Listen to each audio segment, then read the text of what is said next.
जय हिंद मेरे प्यारे दोस्तों। आज मैं आप लोगों को आईवी फ्लूइड्स के बारे में कुछ बताने जा रहा हूँ। इस वीडियो को ध्यान से देखिएगा। इस वीडियो के जरिए आप लोगों को जो भी कन्फ्यूजन होती है हॉस्पिटल में आईवी फ्लूइड्स एडमिनिस्टर किए जाते हैं, जैसे कि डीएनएस होते हैं, एनएस होते हैं, D5 होते हैं, आरएन होते हैं और बहुत प्रकार के आईवी फ्लूइड्स होते हैं। तो बहुत लोगों के, बहुत स्टूडेंट में ये कन्फ्यूजन होता है कि कौन सा फ्लूइड किस पेशेंट को एडमिनिस्टर करना चाहिए, कौन सा फ्लूइड नहीं करना चाहिए, क्या किस प्रकार का, कब कितना करना चाहिए, क्या डोजेज होती हैं। तो ये सब बहुत प्रकार की माइंड में क्वेश्चन उत्पन्न होते हैं जो कि हमेशा कंफ्यूज करते हैं। तो आज इस वीडियो में आप लोगों के लिए लाया हूँ मैं कि जितना भी प्रकार का माइंड में आप लोग को क्वेश्चन है, सारा क्वेश्चन को इसमें सॉर्ट आउट किया जाएगा। तो इसमें किसी भी टॉपिक को देखते हैं तो सबसे पहले उसके बारे में जानना चाहिए कि आईवी फ्लूइड्स होता क्या है ना। तो आईवी फ्लूइड्स, तो आईवी का मतलब क्या हो जाता है, आईवी है ना। सबसे पहले जानते हैं कि आईवी होता क्या है। तो आईवी का मतलब हुआ, आईवी का फुल फॉर्म हो जाएगा इंट्रा वेनस, ठीक है। आईवी का फुल फॉर्म क्या हो गया, इंट्रावेनस। आप लोग बच्चों जब भी इसका किसी भी वीडियो देखते हैं तो एक कॉपी कलम लेकर के बैठिए, उसको नोट डाउन करते जाना है, ठीक है। तो आईवी फ्लूइड्स में आईवी का मतलब हो गया इंट्रावेनस। तो इंट्रावेनस का मतलब क्या हुआ, वैसा फ्लूइड्स जो पेशेंट के वेन के द्वारा दिया जाता है ना, वेन के द्वारा इंसर्ट किया जाता है, वो हो गया आईवी, ठीक है। वेनस, वेनस का मतलब क्या हो गया, वेन। इंट्रा का मतलब हो गया क्या, वेन के द्वारा दे रहे हैं, तो इसका मतलब हो गया इंट्रावेनस, ठीक है। तो अब देखते हैं कि इंट्रावेनस फ्लूइड होता क्या है, इसके बारे में अभी देखेंगे। अभी देख लिए क्या, आईवी का मतलब देख लिए, तो अब देखते हैं कि इंट्रावेनस क्या होता है, ठीक है। दोस्तों ध्यान से देखिएगा, इस वीडियो को स्किप करके नहीं देखना है, पूरा डॉट इसमें क्लियर हो जाएगी आप लोगों की, एक भी डॉट नहीं बचेगा। इस वीडियो को देखने के बाद दूसरा वीडियो देखने की ज़रूरत नहीं पड़ेगी। तो अभी इस वीडियो में सारा डाउट क्लियर करने वाला हूँ। इसका what are IV fluids, note down करते जाइएगा आप लोग। आईवी फ्लूइड्स क्या होता है, आईवी फ्लूइड्स आर लिक्विड्स, है ना। यह क्या होता है, लिक्विड्स होता है, इंजेक्टेड इनटू ए पर्सन, ठीक है। पर्सन वेन, वेन के थ्रू होती है ना, vein through an IV tube. बहुत ही इजी लैंग्वेज है, कोई भी समझ जाएंगे इसका मतलब देखिए, आईवी फ्लूइड्स आर लिक्विड। क्या है, आईवी फ्लूइड्स एक प्रकार की लिक्विड्स होती है, injected into a person when, किसी व्यक्ति के वेन के द्वारा, ठीक है।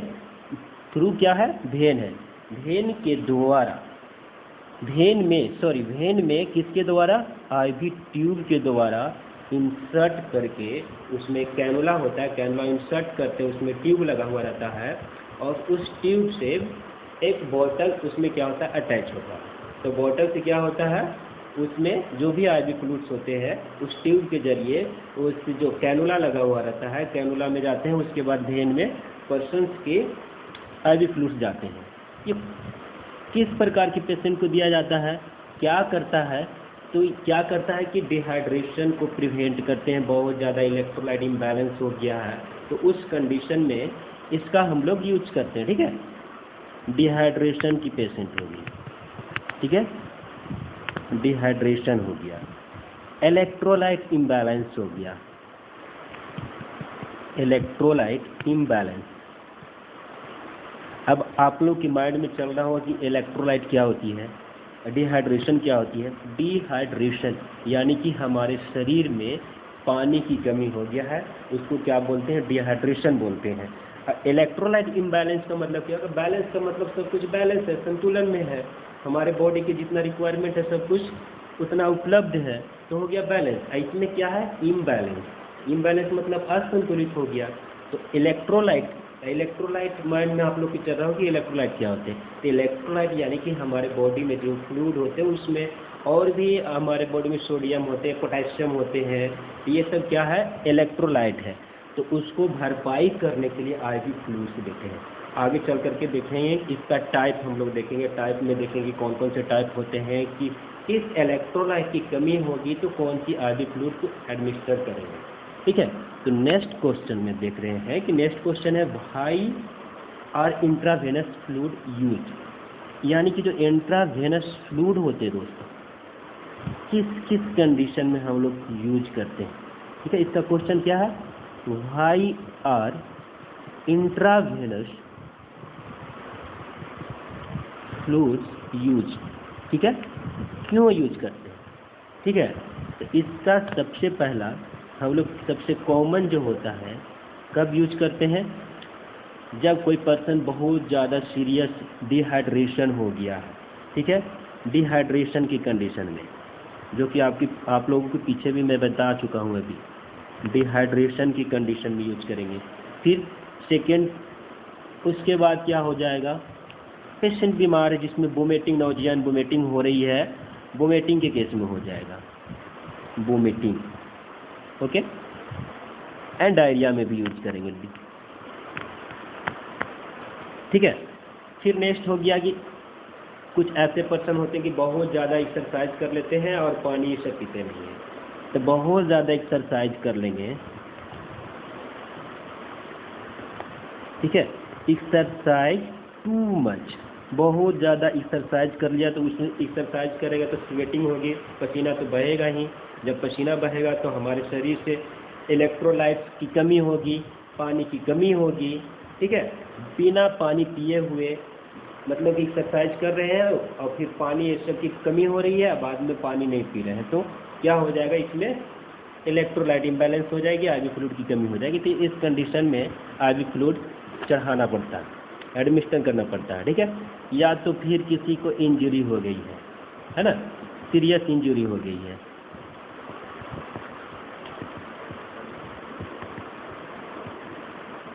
बहुत सीवियर इंजरी हो गया, या तो बर्निंग का केस है, जल गया है, तो इस कंडीशन में भी डिहाइड्रेशन पेशेंट हो जाते हैं। या तो आप लोग देखे होंगे कि सर्जरी होता है तो सर्जरी के दौरान भी आईवी फ्लूइड्स एडमिनिस्टर किए जाते हैं। ऐसा क्यों, क्योंकि जब सर्जरी किया जाएगा तो उसमें बहुत ज़्यादा फ्लूइड का लॉस होता है। जब इंसिजन किया जाता है तो उसमें ब्लड निकलते हैं, फ्लूइड्स निकलते हैं उसमें बहुत सारा। तो क्या होता है कि पेशेंट में फ्लूइड जब बहुत ज़्यादा लॉस हो जाएगा तो उसको वाइटल साइन में बहुत ज़्यादा वेरिएशन हो जाएंगे। तो बहुत ज़्यादा वेरिएशन हो जाएंगे तो वो जो कंडीशन है कॉम्प्लिकेटेड हो सकती है, जिसके कारण आईवी फ्लूइड एडमिनिस्टर किया जाता है। ठीक है दोस्तों, अब देखते हैं आगे कितने प्रकार के होते हैं टाइप ऑफ आईवी फ्लूइड्स। इसका अभी हम टाइप देखेंगे कि कितने प्रकार के आईवी फ्लूइड्स होते हैं। Types of IV fluid.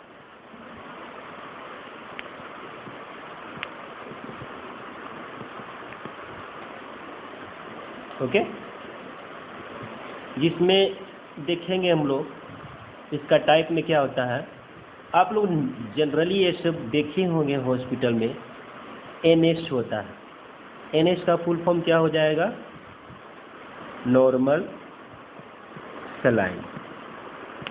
Okay, फिर देखे होंगे आप लोग डीएनएस भी देखे होंगे। तो डीएनएस का क्या हो जाएगा, डेक्सट्रोज। एनएस का मतलब तो नॉर्मल सलाइन, अभी बताया ही मैं, नॉर्मल सलाइन। ओके, फिर नेक्स्ट क्या हो जाता है, इसी के कैटेगरी के D5 है, D10 है, D25 भी आते हैं। ओके, क्या है सब, सॉल्यूशन। किसका सॉल्यूशन है, D5, D10, D25 डेक्सट्रोज का सॉल्यूशन है दोस्तों। किसका सॉल्यूशन है, डेक्सट्रोज का सॉल्यूशन है, ध्यान से ध्यान से देखिएगा इस वीडियो को। फिर नेक्स्ट आता है RL। RL का फुल फॉर्म क्या हो जाएगा? Ringer lactate. ओके। फिर है नेक्स्ट मैनिटोल सॉल्यूशन होते हैं। मैनिटोल सॉल्यूशन, अभी टेंशन में नहीं आना है, सारे को एक एक करके आप लोग को कंपोजिशन के साथ इस सारा टाइप का क्लियर करेंगे कहाँ कहाँ यूज होता है। तो अब देखते हैं सबसे पहला क्या है? Normal saline. तो हम लोग देखते हैं कि नॉर्मल सेलाइन होता क्या है भाइयों। ठीक है, सबसे पहला क्या है? Normal saline, NS। इसका फुल फॉर्म क्या हो गया? Normal saline. ठीक है।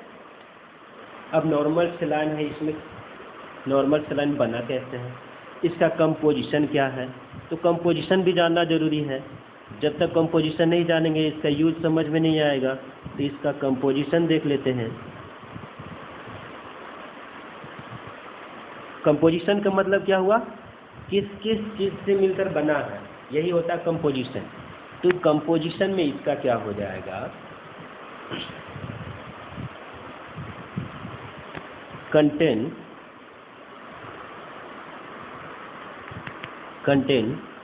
0.9% वाटर वॉल्यूम। ओके।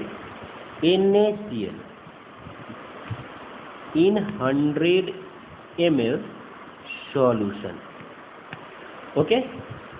इसका कहने का मतलब ये हो गया 100 ml सॉल्यूशन है। ठीक है, 100 ml सॉल्यूशन है, उसमें NaCl की मात्रा कितना है? 0.9%। ठीक है, 0.9% क्या है? NaCl है, यानी कि 0.9 ग्राम NaCl हो गया। समझ में आया कि नहीं?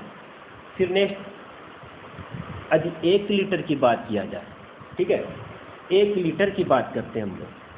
ये तो 100 ml की बात कर ली है। यदि हम लोग 1 लीटर की बात करते हैं, 1 लीटर या इसको क्या बोल सकते हैं? 1000 ml। 1 लीटर में कितना ml? 1000 ml। तो इसमें कितना हो जाएगा? 9 ग्राम। 9 ग्राम क्या? NaCl। NaCl का मतलब सोडियम क्लोराइड। सोडियम क्लोराइड का दूसरा नाम क्या बोलते हैं हम लोग? सॉल्ट भी बोलते हैं। ठीक है, तो कंपोजिशन में कोई दिक्कत नहीं होनी चाहिए। 100 ml सॉल्यूशन में 0.9% NaCl मौजूद होते हैं। लीटर की बात की जाए तो 1 लीटर यानी कि 1000 ml में 9 ग्राम NaCl पाए जाते हैं। NaCl का मतलब क्या? सोडियम क्लोराइड, सॉल्ट हो गया। ओके, 9 ग्राम पर लीटर हो जाता है। अब इसका देखते हैं कि यूज कहाँ कहाँ पर होता है। NaCl कब यूज करेंगे, किस तरह की पेशेंट के लिए यूज करेंगे, किस तरह के पेशेंट के लिए नहीं यूज करना चाहिए, सब अभी देखेंगे। तो इसका यूजेस देख लेते हैं। ठीक है दोस्तों, इसका कहाँ कहाँ यूज होगा वो देखेंगे। तो सबसे पहला इसका यूज है, जैसे कि पहले ही बता चुके हैं कि डिहाइड्रेशन में यूज होता है। डिहाइड्रेशन। ओके, डिहाइड्रेशन का मतलब आप लोग को मालूम है, बता चुका हूँ मैं, लॉस ऑफ वाटर। ठीक है, लॉस ऑफ वाटर हो जाती है। सेकेंड क्या होगा? Treatment of blood and fluid loss. Treatment of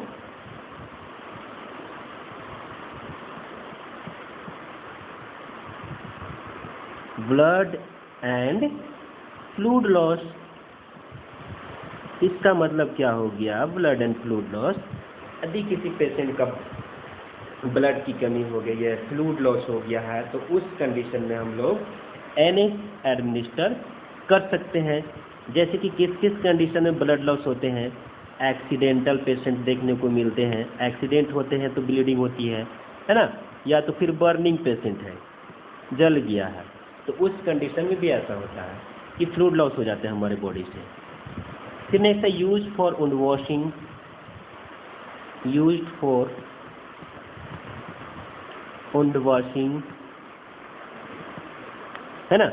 use for wound washing का मतलब है जैसे कि जख्म है तो जख्म को धोने के लिए भी नॉर्मल सिलाइन का यूज किया जाता है। अभी जनरली आप लोग हॉस्पिटल में देखे होंगे जो वाटर का यूज होता है, जिस वाटर का यूज किया जाता है उस वाटर में NaCl होते हैं, NaCl का यूज किया जाता है, NaCl से भी वॉश किया जाता है। ठीक है, फिर है used for give injection, used for give injection है ना, इंजेक्शन देने के लिए भी इस फ्लूइड का उपयोग किया जाता है। कब करते हैं भाई ये यूज, कब, जैसे कि एंटीबायोटिक देते हैं। ठीक है, तो जो एंटीबायोटिक पाउडर के फॉर्म में आते हैं तो उसको डाइल्यूट करने के लिए उसको कंसंट्रेशन को इंजेक्शन को क्या करते हैं, डाइल्यूट करते हैं, उसको पतला करने के लिए। ठीक है, कंसंट्रेट इंजेक्शन, ठीक है, कंसंट्रेट इंजेक्शन जो होता है उसको क्या करते हैं, डाइल्यूट करते हैं, यानी कि पतला करते हैं, डाइल्यूट करने के लिए यूज किया जाता है। ठीक है, ऐसा आप लोगों ने देखा होगा कि पाउडर के फॉर्म में जो मेडिसिन होते हैं, पाउडर के फॉर्म में, तो उसमें जो हम लोग वाटर मिक्स करते हैं उसमें नॉर्मल सलाइन को हम लोग क्या कर सकते हैं, मिक्स कर सकते हैं, इसमें भी इसका यूज किया जाता है। तो यूज में किसी प्रकार का किसी बच्चे को दिक्कत नहीं होना चाहिए। यूज में क्या था, डिहाइड्रेशन में यूज कर रहे हैं जो कि लॉस ऑफ वाटर है। सेकेंड पॉइंट है treatment of blood and fluid loss. ठीक है, जैसे कि एक्सीडेंटल पेशेंट है, इसमें बहुत ज़्यादा ब्लीडिंग हो गया तो उसमें यूज कर रहे हैं, फिर बर्निंग पेशेंट में, फिर वुंड वॉशिंग में यूज कर रहे हैं, फिर इंजेक्शन देने में यूज कर रहे हैं। अब इसका देखते हैं कि डोजेज क्या होनी चाहिए, है ना, इसका डोजेज देखना होगा।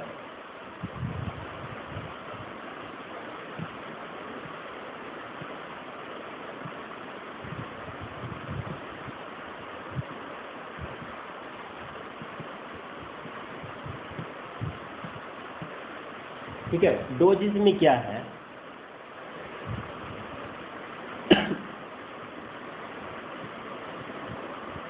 डोजेज में मैं इसका क्लियर कर रहा हूँ, क्योंकि ऐसा नहीं है कि किसी पेशेंट को फ्लूइड एडमिनिस्टर कर रहे हैं तो जितना मन हो रहा है उतना एडमिनिस्टर करते जाना है, ऐसा बिल्कुल भी नहीं होता है।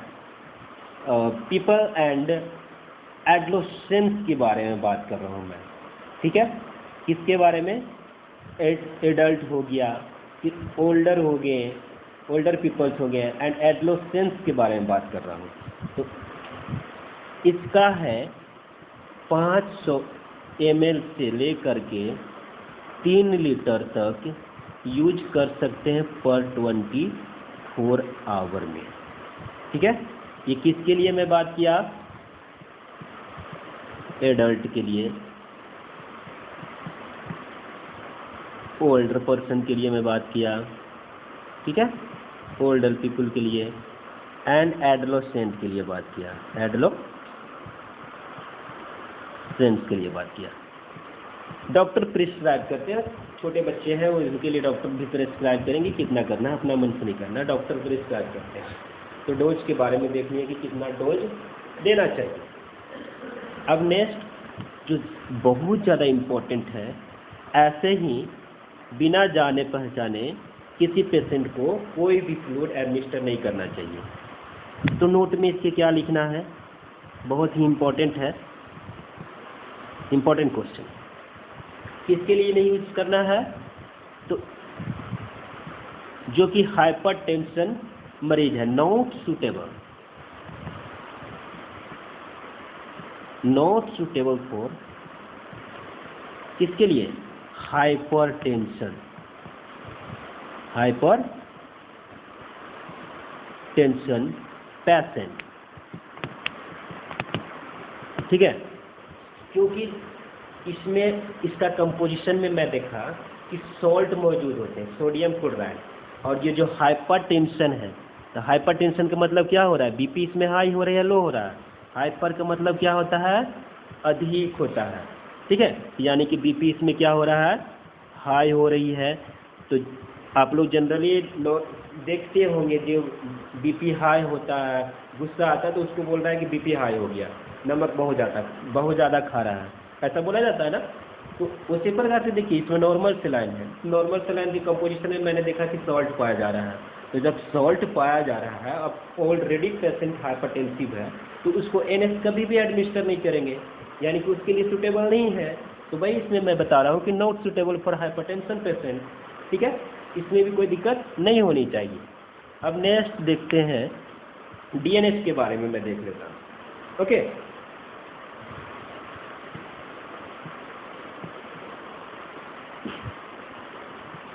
DNS, ठीक है। DNS का फुल फॉर्म क्या होता है, पीछे भी बता चुके हैं, बोलिए आप लोग। Dextrose normal saline. ओके, इसका यदि कंपोजिशन की बात की जाए कि कौन कौन सी कंपोजिशन होते हैं, किस किस कंपोजिशन से मिलकर बने होते हैं, तो इसका कंपोजिशन में देखिएगा दोस्तों कौन कौन सी कंपोजिशन होते हैं।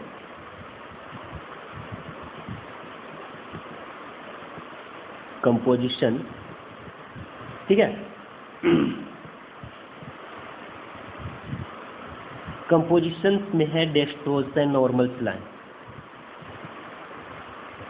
डेक्सट्रोज एंड नॉर्मल सेलाइन, यानी कि सोडियम क्लोराइड की बात कर रहे हैं। पीछे भी हम लोग देख लिए नॉर्मल सेलाइन यानी कि सोडियम क्लोराइड यानी कि सॉल्ट है ना। तो इसका लिख सकते हैं हम लोग कंटेन 0.9%, ये हो गया वाटर पर वॉल्यूम। NaCl एंड NaCl क्या हो गया, सॉल्ट हो गया। एंड और क्या इसमें नॉर्मल सेलाइन यानी कि सॉल्ट आ गया। 5 ग्राम, क्या 5 ग्राम डेक्सट्रोज इन कितना 100 ml सॉल्यूशन, ठीक है। कंपोजिशन में क्या है, डेक्सट्रोज एंड सोडियम क्लोराइड यानी कि सॉल्ट।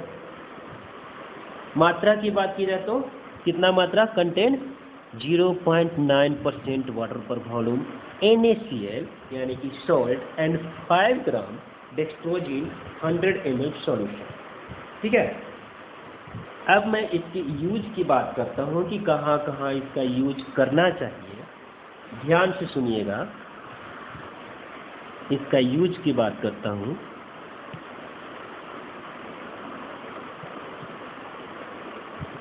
ठीक है,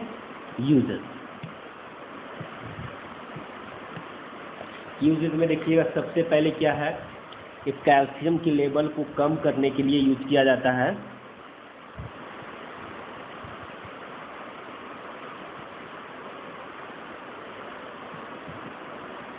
डिक्रीज कैल्शियम लेवल, कैल्शियम को Ca लिख देता हूं मैं, डिक्रीज कैल्शियम लेवल। फिर हाइपोग्लाइसेमिया हो गया, हाइपोग्लाइसेमिया। हाइपोग्लाइसेमिया का मतलब, हाइपर का मतलब मैं क्या बताया था, हाई, यानी हाइपो का मतलब क्या हो जाएगा, लो हो जाएगा। ग्लाइसेमिया का मतलब क्या हो जाएगा जी, ग्लूकोज हो जाएगा, यानी कि ग्लूकोज की लेवल क्या है इसमें, लो है। तो लो है तो हाई करना है, तो DNS देंगे। क्यों देंगे, क्योंकि इसमें डेक्सट्रोज पाया जा रहा है। डेक्सट्रोज का मतलब क्या है, ग्लूकोज है। तो इसको ग्लूकोज के लेवल को क्या करना है, अधिक करना है। तो अधिक करने के लिए DNS हम लोग दे सकते हैं। फिर क्या है, कॉमन है जो कि NS में भी हम लोग देखे थे, treatment of blood and fluid loss, ठीक है।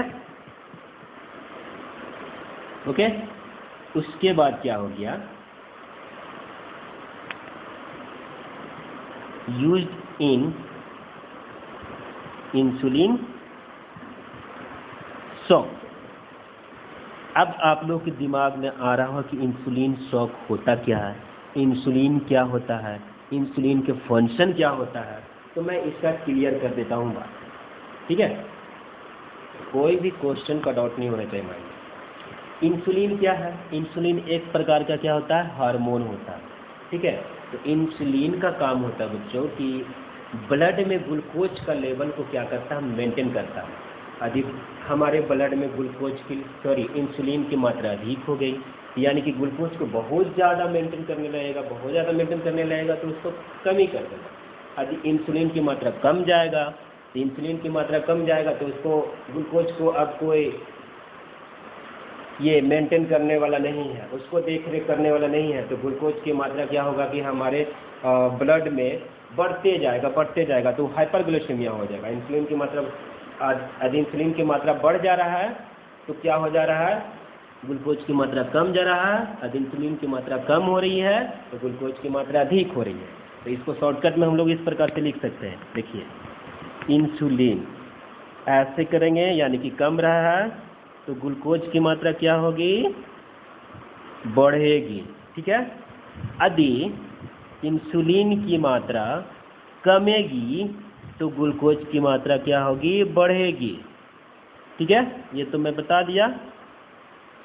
अब मैं बता रहा हूँ क्या इसमें, यदि इंसुलिन की मात्रा क्या हो रहा है, बढ़ रहा है, तो हमारे बॉडी में ब्लड में ग्लूकोज की मात्रा क्या हो जाएगा, कम जाएगा। ये तो इंसुलिन का फंक्शन मैं बता दिया कि इंसुलिन की मात्रा बढ़ेगा या कमेगा तो क्या होगा ग्लूकोज का कंडीशन। अब मैं देखता हूँ कि इंसुलिन शॉक होता क्या है। जैसे कि डायबिटिक पेशेंट है, इंसुलिन का इंजेक्शन लेते हैं, ठीक है, तो इंसुलिन लेने के बाद तो खाना पीना नहीं खा रहे थे, खाना पीना एवॉइड कर दिए, ठीक है, खाना पीना नहीं खा रहे थे। इसमें क्या होता है कि पेशेंट शॉक में चला जाता है। ठीक है, किसके वजह से शॉक में गया, इंसुलिन का इंजेक्शन लिया, उसके बाद खाना पीना नहीं खाया। ठीक है, तो इंसुलिन इसका कारण बन गया, तो इसीलिए इसको क्या बोल देते हैं, इंसुलिन शॉक बोल देते हैं। ठीक है, अब देखते हैं आगे डेक्सट्रोज का। ठीक है, डेक्सट्रोज के बारे में देखते हैं।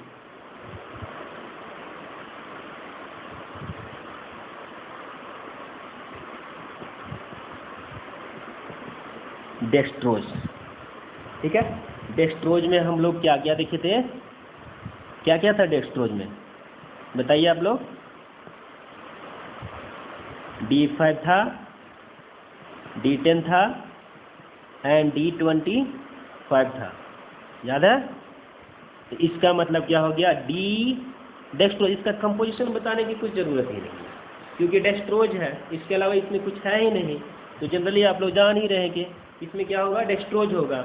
तो अब इसका हम देख लेते हैं कि कितना कितना मात्रा होता है इसमें, है ना। 5 ग्राम पर 100 ml, ठीक है, 100 ml में कितना डेक्सट्रोज हो जाएगा, 5 ग्राम हो जाएगा। उसी प्रकार से इसमें कितना हो जाएगा, 10 ग्राम पर 100 ml।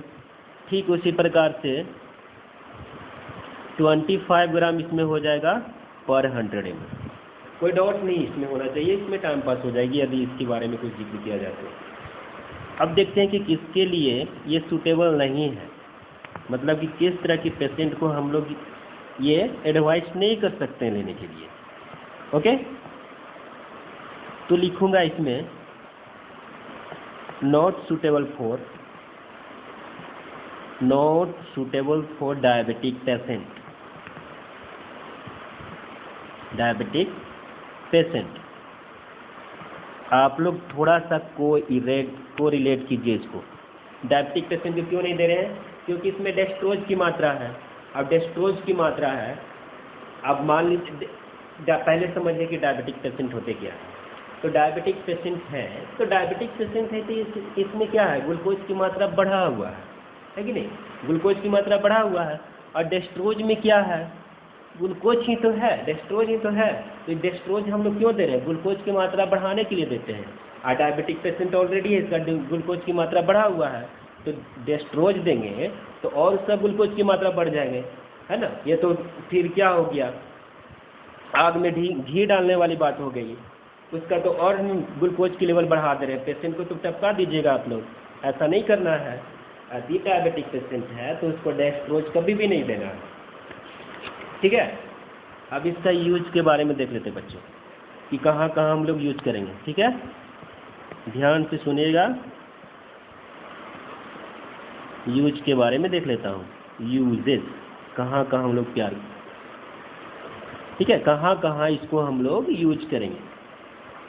यदि किसी पेशेंट को वीकनेस हो गई है, ठीक है, वीकनेस हो गई है, तो वीकनेस की कंडीशन में इसको हम लोग एडमिनिस्टर कर सकते हैं। फिर है next, to recover body fluid loss, to recover body fluid loss, ठीक है। यदि हमारे बॉडी से बहुत अधिक फ्लूइड की लॉस हो चुकी है तो उसको रिकवर करने के लिए हम लोग डेक्स्ट्रोज दे सकते हैं, ठीक है। हाइपोग्लाइसीमिया, हाइपोग्लाइसेमिया, पहले अभी पीछे ही बताएं। हाइपो मतलब लो होता है, ठीक है, यानी कि जिसका ग्लूकोज की मात्रा कम है जिस पेशेंट के ब्लड में, तो उसको हम लोग डेक्स्ट्रोज आसानी से दे सकते हैं, कोई दिक्कत नहीं है, क्योंकि इसमें क्या है, लो है, तो बढ़ाने के लिए डेक्स्ट्रोज देंगे। इसका डोजेज में क्या देख लेंगे,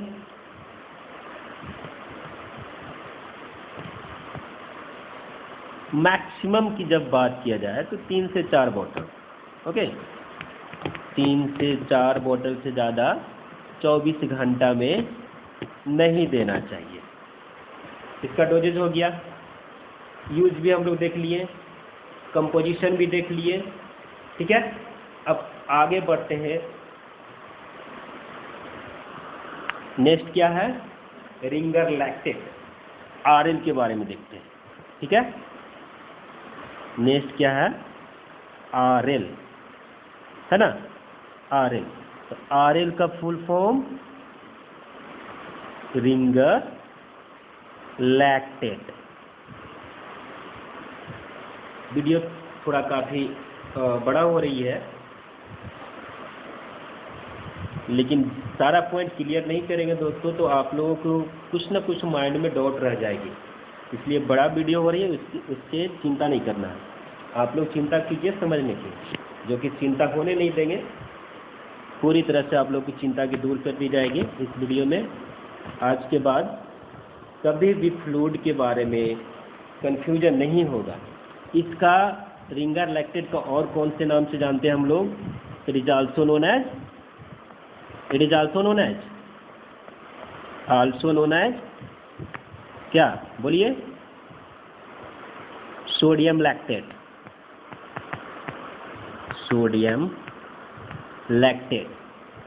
सॉल्यूशन है ना, इसलिए सॉल्यूशन बोल रहे हैं।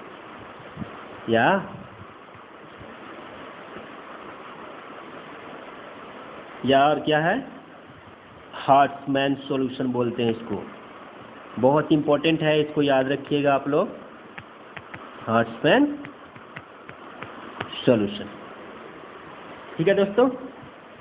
आरएल का मतलब रिंगर लैक्टेट, ओके।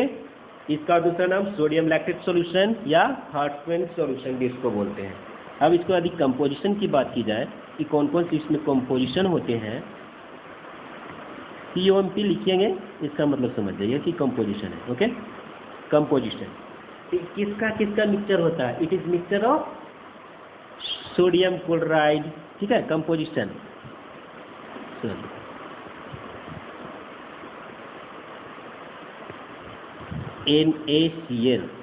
NaCl का मतलब क्या हो जाएगा, सोडियम क्लोराइड सॉल्ट हो गया। और क्या हो जाएगा इसमें, इसका सोडियम लैक्टेट के नाम से भी जानते हैं ना, तो इसमें सोडियम लैक्टेट भी होती है,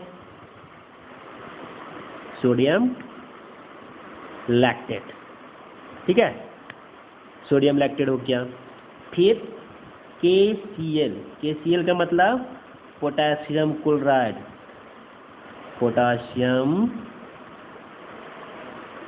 क्लोराइड, हो गया, ओके। और क्या हो जाएगा, कैल्शियम क्लोराइड, CaCl, Ca मतलब कैल्शियम और Cl मतलब क्लोराइड हो गया। इसका कंपोजिशन में क्या क्या हो गया, इजीली याद हो जाएगा, sodium chloride, sodium lactate, potassium chloride and calcium chloride, composition हो गई। इसका और दूसरा नाम हार्ट्समैन सॉल्यूशन एंड सोडियम लैक्टेट, ये भी कंप्लीट हो गया। अब इसका यूज की बात किया जाए कि कहाँ कहाँ पर हम लोग इसका यूज करते हैं, तो देख लेते हैं।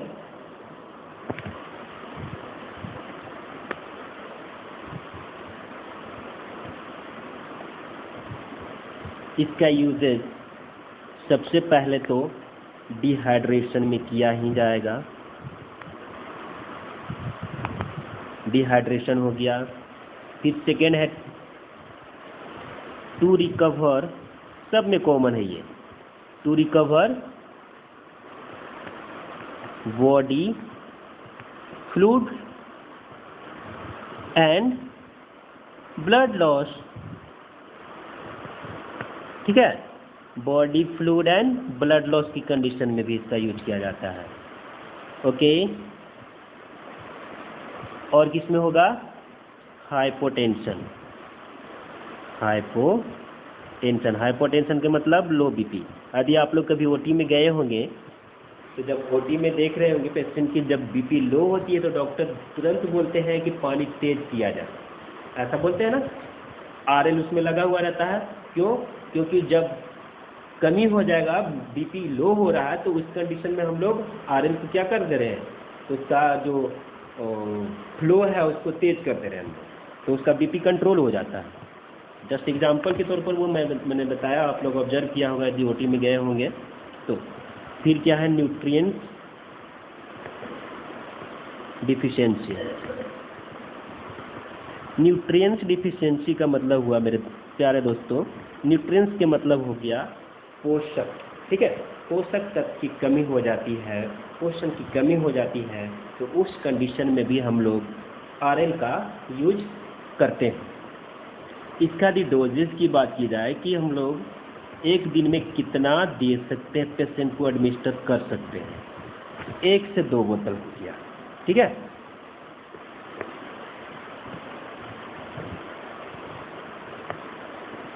वन टू 2 bottles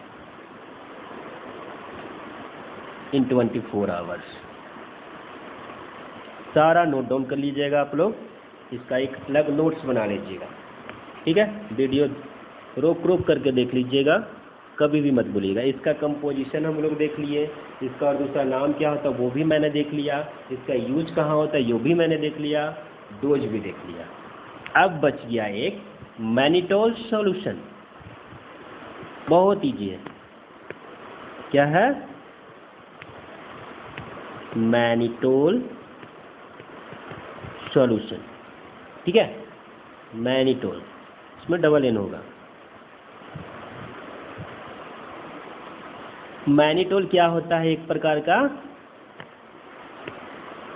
डायूरेटिक्स होते हैं। मैनिटोल क्या है? एक प्रकार का डायूरेटिक्स है। इसके कंपोजिशन की देख लेते हैं।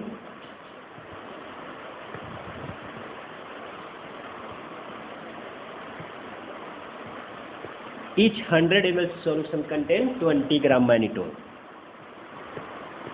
Each 100 ml solution, okay, contains 20 gram mannitol, ठीक है। यानी कि 100 ml सॉल्यूशन में कितना मैनिटोल रहेगा? 20 ग्राम्स रहेंगे। अब इसका यूजेस देखते हैं, कहाँ कहाँ इसका यूज किया जाता है, ठीक है।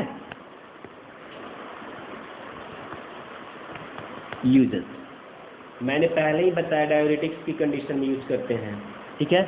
यदि किसी का यूरिन का प्रोडक्शन बहुत कम हो रहा है, ठीक है, तो उस कंडीशन को बोलते हैं ओलीगुरिया, ठीक है। ओलीगुरिया का मतलब ये हो गया लो यूरिन प्रोडक्शन, ठीक है, लो यूरिन प्रोडक्शन। यानी कि ओलीगुरिया की कंडीशन में हम लोग मैनिटोल यूज करेंगे। इसमें मैनिटोल यूज करने से क्या होगा कि उसका यूरिन का प्रोडक्शन होने लगेगा, ठीक है। फिर सेकेंड हो जाएगा एडिमा। एडिमा में क्या हो जाता है? स्वेलिंग, ठीक है। स्वेलिंग हो जाता है जैसे कि that is caused by fluid trap in your body tissue, body tissues में बहुत ज़्यादा फ्लूइड का एक्यूमुलेशंस हो जाती है, तो उस कंडीशन में हम लोग मैनिटोल सॉल्यूशन देते हैं। तो मैनिटोल सॉल्यूशंस के द्वारा जो उस स्वेलिंग में एक्यूमुलेशन हो जाता है फ्लूइड का, उसका निष्कासन हो जाती है, ठीक है। इसी के साथ दोस्तों ये हमारा जो एक कन्फ्यूजन था सारे लोगों को आईवी फ्लूइड के बारे में, मैं आशा करता हूं कि सारे लोगों की कन्फ्यूजन दूर हो गई होगी। यदि किसी का कुछ भी इसमें डाउट रह गया हो तो कमेंट सेक्शन में आप लोग कमेंट कर सकते हैं, मैं सबका रिप्लाई करूंगा। उस कमेंट सेक्शन में सारा सॉर्ट आउट कर देंगे प्रॉब्लम आपको। कोई भी इसमें प्रॉब्लम होगी इस वीडियो में कोई भी पॉइंट समझ में नहीं आया होगा तो उसको सॉर्ट आउट किया जाएगा, ठीक है दोस्तों। जय हिंद दोस्तों, अब नेक्स्ट क्लास में मिलेंगे।